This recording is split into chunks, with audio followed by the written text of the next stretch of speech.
Dobar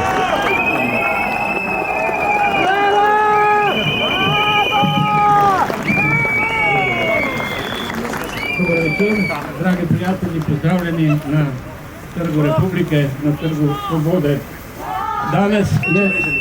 Danes je za vse nas prav poseben dan.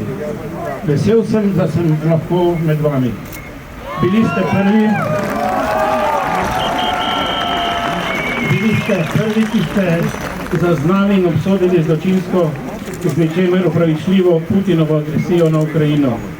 Prav je, da to obsodbo ponovimo tudi danes in vselej znova, dokler ne utihne orožje, se ne konča neizmerno trpljenje ljudi in njihov beg v neznano, dokler nad nasiljem ne prevlada razsodnost in vsaj kanček človečnosti, ki jo morda še zmeraj premorejo tisti, ki so to nerazumno vojno začeli. Tudi zato zaslužite čestitke ob nocojšnjem jubileju kolesarskega protestnega gibanja. Dragi prijatelji, 100 petkovih večerov, nekaj sem jih preživel z vami, je tudi 100 bolj ali manj jasnih, grobih poskusov oblasti, da bi vas utišala. Tako ravna oblast, ki prezira svoje državljane. Takšna je oblast, ki svojih državljanov ne želi slišati, se z njimi noče in ne zna pogovarjati, se boji njihove kritične besede in se čuti ogroženo. Zato jih kaznuje. To je tudi razlog, da ni prepoznala, da s protesti niste izražali zgolj svojega nestrinjanja s Trumpovimi vlade, sramoto, kot ste jih poimenovali. Niste zgolj protestirali, storili ste več. Ob zavračanju številnih nedemokratičnih odklonov v vladnih potezah ste kot aktivni državljani oblikovali svoje predstave, kakšna naj bo družba in država, v kateri želite živeti. Povzeli ste jih v predlogih protestne ljudske skupščine. Vzpostavili ste odprt in vključujoč javni forum o prihodnosti Slovenije in oblikovali vizijo Slovenije kot demokratične, pravne evropske države. Države, ki spoštuje delitev vej oblasti in utrdila varovalke za zavore in ravnovesje med njimi. Države, ki bo zagotavljala vzdržne dohodkovne in socialne razlike. Pravzaprav ste izpeljali nalogo,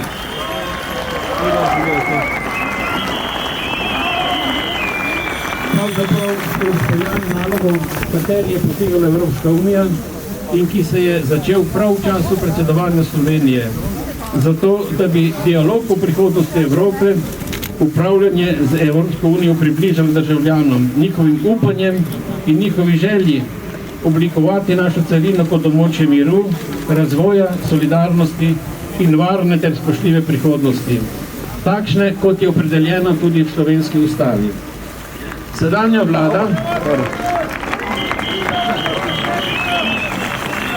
vlada je svoje razumevanje dialoga in zagotavljanja ustavnih svoboščin demonstrirala s pendreki in robokopi.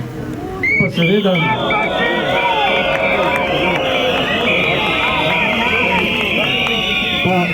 z drastičnimi kaznimi in zaračunavanjem storitev policije, ki jih niste ne naročili in za svoje proteste tudi ne potrebovali.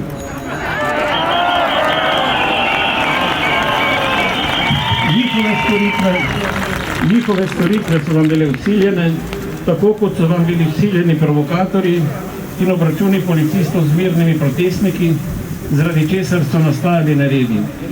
Epidemiološki razlogi so bili zgolj vedna pretveza.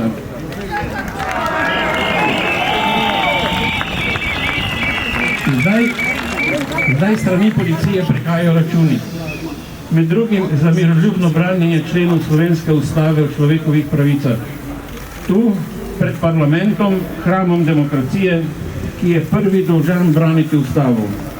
Tisti peščici upornikov bi težko rekli zborovanje, pa vendar jih je policija nasilno trpala v marice. Verjetno zato, ker njeno vodstvo meni, da je branje ustave prekršek.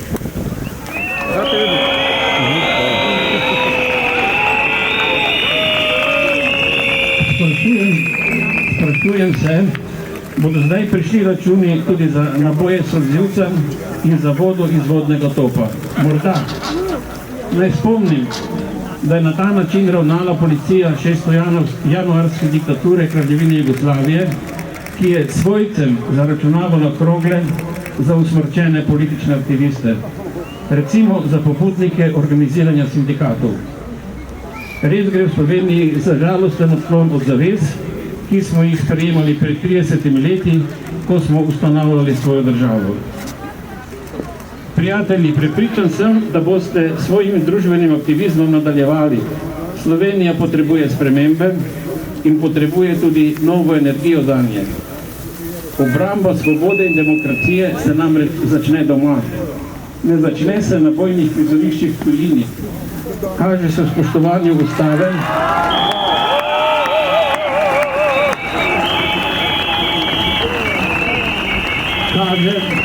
kaže se v spoštovanju ustave in zakonov, kaže se v spoštovanju državljanov in njihovih svoboščin z uveljavljanjem vrednot zapisanih v temeljnih listinah Slovenije in Evropske unije. Samo zavzemanje za demokracijo doma daje verodostojnost in moralno legitimnost zavzemanju za svobodo in demokracijo v Evropi in v svetu. Tudi v mirovnih pobudah za Ukrajino. Zavezništvo za svobodo Ukrajine, ki naj bo demokratična in evropska, se namreč začne z zavezništvom za svobodo in demokracijo povsod, tudi tu, doma v Sloveniji. Brez te moralne legitimacije in brez mandata mednarodne skupnosti mirovne misije ni, je kvečemo kakšna drugačna misija.